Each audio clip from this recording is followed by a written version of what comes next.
সমুদ্রভাগের এমন এক স্থান যেখানে যেতে জাহাজের ক্যাপ্টেনরাও থরথর করে কাঁপে। এমন এক জায়গা যাকে সমুদ্রের সবচেয়ে ভয়ানক ও বিপজ্জনক স্থান বলে মনে করা হয়। আপনারা হয়তো অনেকে ভাবছেন তাহলে হয়তো বারমুডা ট্রায়াঙ্গেল হবে, কিন্তু আপনাকে জানিয়ে রাখি তা একদমই নয়। বরং বারমুডার চেয়েও অনেক ভয়ানক এই স্থানটির নাম হলো গুলফ অফ এডেন। আরব সাগরের পশ্চিমে অবস্থিত এই এডেন উপসাগর দৈর্ঘ্যে 890 কিলোমিটার লম্বা।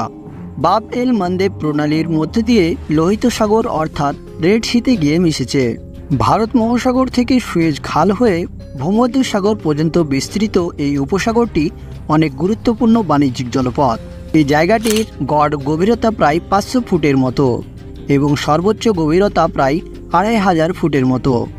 এই ভয়ঙ্কর এডেন সাগরের উত্তরে ইয়েমেন, পূর্বে জিবুতি ও দক্ষিণে সোমালিয়ার দেশ অবস্থিত। এখানের গড় তাপমাত্রা প্রায় 24 থেকে 30 ডিগ্রি সেন্টিগ্রেড। আপনার মনে প্রশ্ন আসতেই পারে, তাহলে কেন এই জায়গাটি এত বিপজ্জনক? কী বা রয়েছে এত ভয়ঙ্কর রহস্যের কারণ?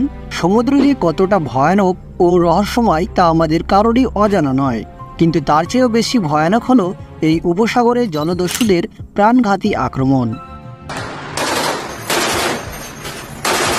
যার কারণে ক্যাপ্টেনদেরও সাহস হয় না এই উপসাগর পাড়ি দেওয়ার।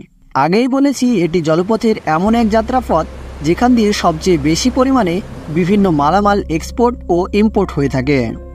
আর এই এডেন উপসাগর এমন জায়গায় অবস্থিত যার 3 দিকে 3 ধরনের আলাদা জাতির বসবাস, কাজে তাদের মধ্যে শত্রুতা লেগেই থাকে। রিসেন্টলি 2024-এর জানুয়ারি মাসেই এমভি লীলা নরফল নামের একটি তেলবাহী জাহাজ এডেন উপসাগরের উপর দিয়ে যাওয়ার সময় হঠাৎই জলদস্যুরা জাহাজটিকে হাইজ্যাক করে এবং নিজেদের কবলে করার চেষ্টা করে। জলদস্যুরা এতই ভয়ানক যে তাদের নিজেদের সাথে সবসময় মেশিন গান, রাইফেল, এমনকি মিসাইল পর্যন্ত বহন করে। মাঝ সমুদ্রে অপহৃত জাহাজটিকে উদ্ধারে নামে ইন্ডিয়ান নেভি। এর পরে শুরু হয় ঘাতক ফোর্স মার্কুসের বিশেষ অপারেশন।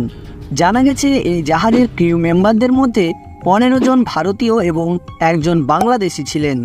বেশ কিছুদিন ইন্ডিয়ান ফোর্সের সহযোগিতায় উদ্ধার হয় লিবেরিয়ান পতাকাবাহী এই জাহাজটি এবং মনে করা হয় এই ঘটনার পিছনে জঙ্গিরাও যুক্ত রয়েছে।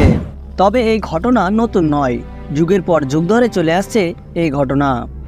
জলদস্যুরা তাদের নিজেদের পাওনা মেটাতে এমনভাবেই এই মালবাহী জাহাজগুলিকে হাইজ্যাক করে থাকে। তাদের পাওনা মিটে গেলে তারা আবার জাহাজটিকে ছেড়ে দেয়, কিন্তু মাঝে মাঝে এই আক্রমণের কারণেই ঘটে যায় বিরাট মিসাইলের বর্ষণ, গুলির বর্ষণ, যার ফলে হাজার হাজার মানুষের মৃত্যু পর্যন্ত ঘটে থাকে এই উপসাগরে। কাজেই এই এডেন উপসাগরে যাওয়ার জন্য ক্যাপ্টেনরাও 100 বার ভেবে নেয়। কে জানে তার কপালে কি রয়েছে? আপনি যদি জাহাজের ক্যাপ্টেন হন, তাহলে কি এই এডেন উপসাগরের উপর দিয়ে যাওয়ার কথা কখনো ভাববেন?